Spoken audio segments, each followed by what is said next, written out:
So guys, habang nagluluto nga ako, may sasagutin akong comment ng concerned citizen.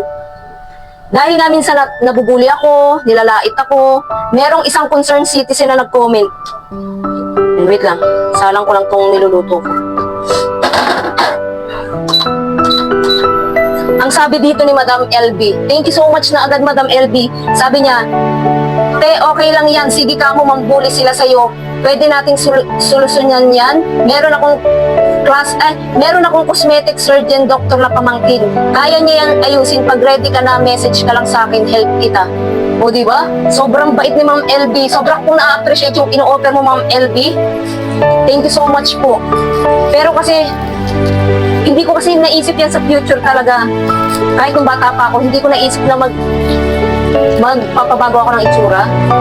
Kasi simula bata pa lang ako, binubuli na talaga ako. Marami na talaga nambubuli sa akin. Pero habang lumalaki ako, tumatanda ako, mas lalo akong minamahal yung sarili ko. Mas lalo akong tumatatag. Nung malaki na ako, naisip ko na wala akong gustong ipabago sa itsura ko, kundi itong ipin ko. Yung ipin ko lang talaga dahil nga yung insecurities ko. Pero nung lumalaki na ako, nagkakaisip na ako, hindi talaga pumasok sa isip ko na ipabago tong mata ko. Tsaka naisip ko, ako ang unang-unang magmamahal sa sarili ko. Ako ang unang tatanggap sa kung anong meron ako. Kaya hindi ko talaga naisip na ipabago yung mata ko kahit ang daming nanlalait sa akin. Yung ngipin ko lang talaga yung gusto kong ipabago. Ayan. Pero ngayon kasi wala pa kaming budget para dyan. Mas inuuna ko kasi yung pangangailangan ng mga anak ko kaysa sa sarili kong pangangailangan lang. Siguro pag nagka sobrang budget kami, mapapagawa ko rin yung meeting ko. Pero sa ngayon, yung mga anak ko muna talaga, tsaka yung mga bills. Kasi sobrang hirap ng buhay dito sa Pinas. Hindi madali yung pera. Nagluluto ako ng patola, ayan. Patola tapos lalagyan ko ng miswa kasi umuulan-ulan. Kaya thank you so much talaga Madam LB sa ino-offer mo na yan. Napakabuti ng puso mo.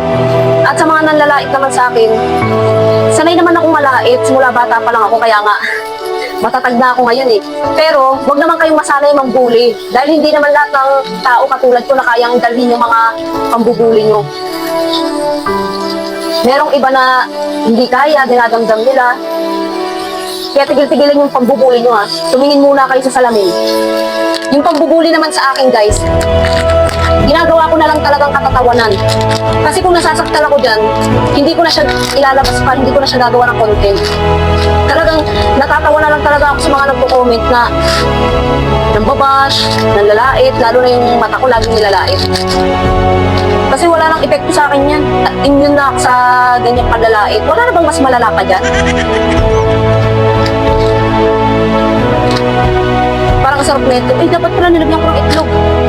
Pero grabe din yung pinagdaanan ko ng bata pa ako ha. Yung elementary ako kapag binubuli ako, halos ayaw ko nang pumasok. Takot ako sa mga tao, baka mamaya laitin na naman ako.